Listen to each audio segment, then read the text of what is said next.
तो नमस्कार दोस्तों, राजा भैया ब्राज़ील वाले में एक बार फिर से आप सभी का हार्दिक स्वागत है। तो दोस्तों, एक बहुत इंटरेस्टिंग वीडियो लेके आया हूँ कि कुछ चीज़ें जो मुझे पसंद नहीं आई ब्राज़ीलियन कल्चर के बारे में, what I didn't like about Brazilian culture.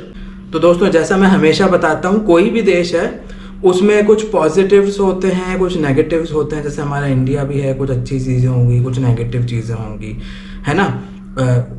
America भी है, यूएसए भी है, वहाँ भी कुछ पॉजिटिव्स है, कुछ नेगेटिव्स हैं। उसी तरह ब्राज़ील में भी वैसे ही है।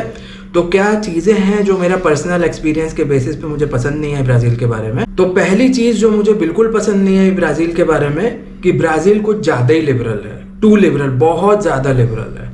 ठीक है, तो अब मैं हमेशा तारीफ़ करता हूँ ब्राज़ील की कि लिबरल है, लिबरल होना अच्छी बात है, ठीक है, ओपन होना अच्छी बात है। लेकिन ब्राज़ील बहुत ही ज़्यादा ओपन है, मतलब ज़रूरत से ज़्यादा, उतना नहीं होना चाहिए। अभी भारत में कैसा होता है, जैसे अगर डेटिंग की बात आती है, लव की बात आती है, लव मैरिज की, तो हमारी सोसाइटी ना उतनी ओपन नहीं है इसके लिए। अगर लड़का लड़की की भी बात करनी हो तो अरेंज मैरिज में भी पहले पेरेंट्स बात करते हैं, है ना, पेरेंट्स डिसाइड करते हैं, उसके बाद वो लड़का लड़की तक बात पहुंचती है। सिमिलरली लव मैरिज तो अलाउ ही नहीं है, डेटिंग अलाउ नहीं है ना। तो बिल्कुल हमारे जो पेरेंट्स हैं वो बिल्कुल लगाम लगा के रखते हैं, डेटिंग नहीं करना, लव मैरिज नहीं करना, लव अफेयर नहीं करना। यहाँ पे बिल्कुल टोटली क्लोज्ड है, पूरा पैक है, बंद है पूरा, है ना, बिल्कुल ही लिबरल नहीं है, क्लोज्ड है, सब नैरो माइंडेड है। वहाँ कुछ ज़्यादा ही ओपन माइंडेड है। तो जैसे यहाँ जो हो रहा है वो भी सही नहीं है, वहाँ जो हो रहा है वो बिल्कुल भी सही नहीं है। वहाँ क्या होता है, वहाँ डेटिंग अलाउ है, चलो अच्छी बात है, बहुत खुशी की बात है। लेकिन प्रॉब्लम पता है क्या होती है दोस्तों, वहाँ बात सिर्फ ये डेटिंग तक, एक दूसरे को जानने तक सीमित नहीं रहती। अगर टेम्परेरी भी क्रश होता है ना, टेम्परेरी अट्रैक्शन, वही मुझे कोई लड़की पसंद आई, उसे मैं पसंद आ गया, टेम्परेरी कुछ अट्रैक्शन हो गया, चलो सेक्सुअल अट्रैक्शन ही हो गया, तो वो क्या होता है वहाँ पे बिना डेटिंग के भी, और इवन डेटिंग में भी वो लोग फिजिकल रिलेशन बना लेते हैं। अब उसमें क्या होता है, चाइल्ड हो जाता है, ठीक है। अब बाद में उनको समझ में आता है कि हम दोनों कंपैटिबल नहीं, ठीक है, आप समझ रहे हो। यहाँ आप बिना जाने शादी कर लेते हो, बाद में आपको समझ में आता है कि कंपैटिबल नहीं हो। वहाँ पे पहले ही चाइल्ड हो जाता है, बाद में पता चलता है भाई हम तो कंपैटिबल नहीं है, फिर तुम अपने रास्ते, हम अपने रास्ते। ये चीज़ वहाँ पे बहुत कॉमन है। इस वजह से वहाँ पे वो सिंगल माएँ होती हैं, सिंगल मॉम, वो बहुत ज़्यादा है। छोटे से छोटी सिटी या गाँव भी होगा ना, वहाँ भी आपको सिंगल मॉम मिल जाएगी, क्योंकि माँ है और लड़की है, वो अपने बच्चों के साथ रह रही है। तो ये सबसे बेकार चीज़ लगी, क्योंकि देखो कैसा रहता है, इतना लिबरल नहीं होना चाहिए। शादी के पहले चाइल्ड कर लो, नो इशू, लेकिन आपको शादी करनी है क्या रिलेशनशिप सीरियस है, शादी करने वाले हो तो मैं एक बार समझ भी सकता हूँ। लेकिन वहाँ पे कैसा है, वहाँ पे सब कैजुअल होता है, कैजुअली फिजिकल रिलेशन बना लिया, ठीक है, ये अच्छा नहीं है। ये चीज़ मुझे बिल्कुल भी अच्छी नहीं लगी ब्राज़ीलियन कल्चर के बारे में, कि इतना कैजुअली इन सब चीज़ों को नहीं लेना चाहिए, इतना भी लिबरल नहीं होना चाहिए, है ना। और इसमें क्या होता है कि उनकी फैमिली भी सपोर्ट करती है। अब जैसे क्या होगा, यहाँ तो बहुत ही बड़ी ट्रेजिडी और महाभारत हो जाएगी अगर ऐसा कुछ हो। लेकिन ब्राज़ील में क्या होता है कि जैसे अगर लड़की प्रेग्नेंट भी हो जाती है बिना शादी के, तो उसके मम्मी पापा सपोर्ट करते हैं आप समझे, कि वो डिलीवरी में भी सपोर्ट करेंगे, बच्चे को ग्रो करने में भी सपोर्ट करेंगे, अगर बाई चांस वो लड़के का जो पिता है वो अलग हो जाता है ना, इनकम्पैटिबल है, नहीं जम रहा, तो अलग हो गए दोनों, तो ये चीज़ होती है। तो फिर वहाँ पेरेंट्स का भी सपोर्ट मिलता है।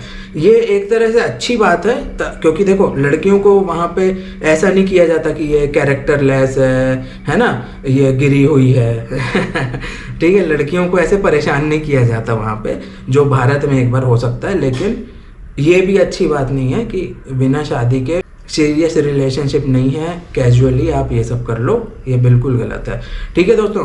तो एक ये चीज़ मुझे अच्छी नहीं लगी ब्राज़ील के कल्चर के बारे में। दूसरी चीज़ ये कि भाई इंग्लिश जो है वो एज अ फॉरेन लैंग्वेज पढ़ाई जाती है, ठीक है, ये सबसे बेकार चीज़ लगी मुझे ब्राज़ील के कल्चर के बारे में।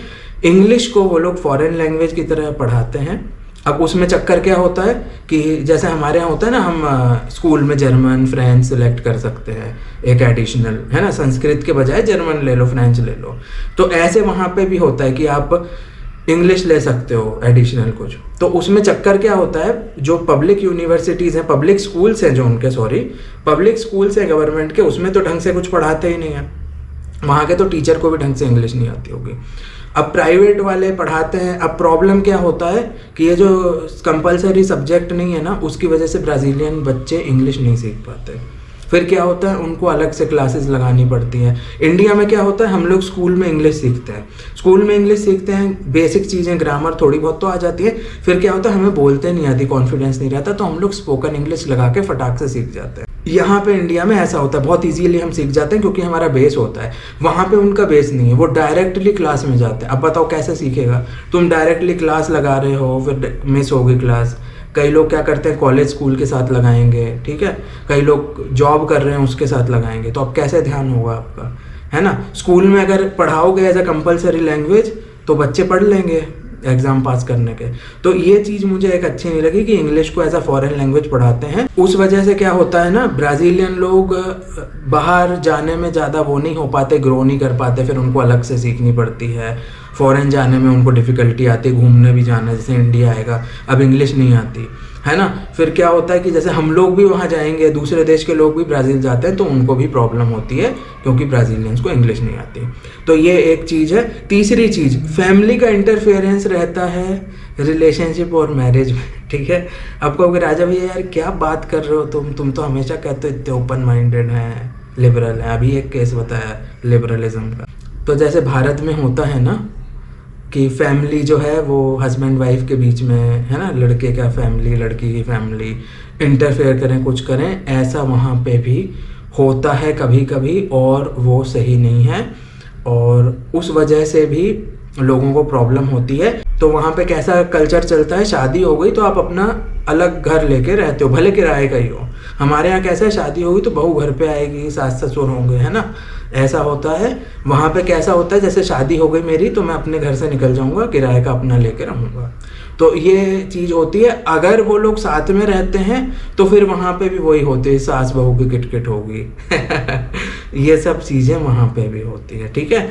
और सास बहू के वो होते हैं ना सासू माँ वाले जोक्स, ब्राज़ीलियन लोग भी शेयर करते हैं, ठीक है।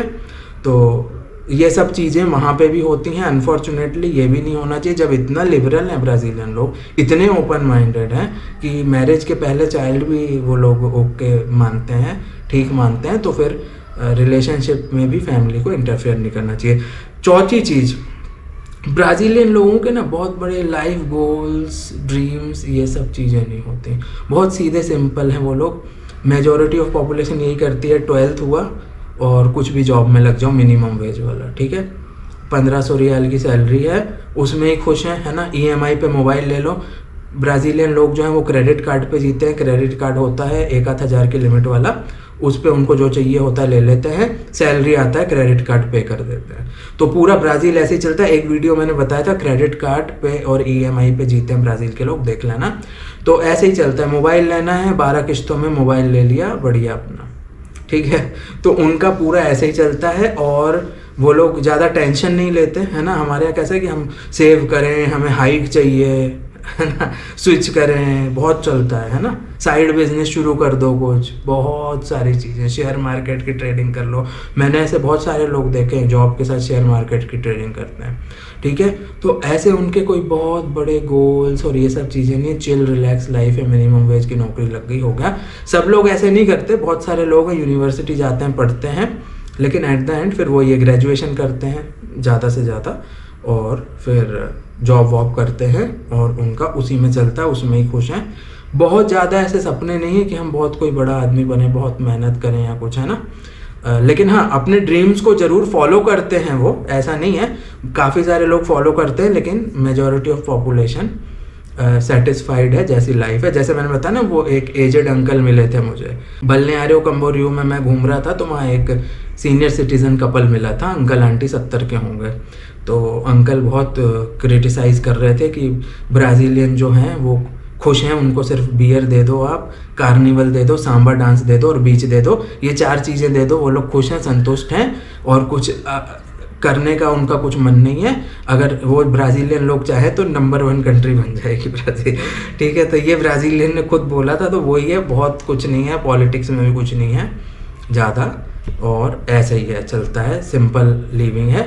तो कैसा रहता है ये, एक तरह से अच्छा, लाइफ में स्ट्रेस नहीं होता और सिंपल लाइफ है, लेकिन कुछ थोड़े बहुत गोल्स होने चाहिए, है ना। कुछ थोड़े बहुत ड्रीम्स होने चाहिए आपके, उसको चेज़ करना चाहिए, वो अच्छा रहता है। लास्ट जो चीज़ है, ब्राज़ीलियन लोग जो हैं वो क्राइम को लेके सीरियस नहीं है। मैं ये सबसे बुरी चीज़ लगी, बहुत डिसअपॉइंटिंग है। ब्राज़ीलियन लोगों ने, ब्राज़ीलियन सोसाइटी ने मान लिया है, एक्सेप्ट कर लिया, जैसे आपने एक्सेप्ट कर लिया ना कि वो तो करप्शन तो होना ही है, सिस्टम का पार्ट है, वो तो ले दे के ही काम होगा, पैसे देंगे तो काम नहीं होगा। ऐसे बहुत सारे लोग, मेजॉरिटी ऑफ जनता मान चुकी है, इवन गवर्नमेंट वाले, पुलिस वाले भी ऐसे बोल चुके हैं। एक पुलिस वाले साहब ने मुझे खुद बोला था कि वो तो पुलिस वाले ले दे के करा देंगे सेटलमेंट। ठीक है, दोनों पार्टी से लेके सेटलमेंट करा। तो ये होता है। तो क्या होता है दोस्तों, जैसे यहाँ पे करप्शन को आपने सिस्टम का पार्ट मान लिया है कि देश का कुछ नहीं हो सकता, करप्शन रहेगा, वैसे वहाँ पे भी लोगों ने क्राइम को सिस्टम का पार्ट मान लिया है। क्राइम तो होना ही है, वो तो पार्ट है, कुछ नहीं कर सकते। इतना डरते हैं ब्राज़ील के लोग। मैंने बहुत सारे ब्राज़ीलियन लोग देखे हैं जो मोबाइल लेके घर से नहीं निकलते। इतना डर है ब्राज़ीलियन लोगों में, मोबाइल लेके घर से बाहर नहीं निकलते। मोबाइल लेके निकले तो पॉकेट से बाहर नहीं निकालते वो।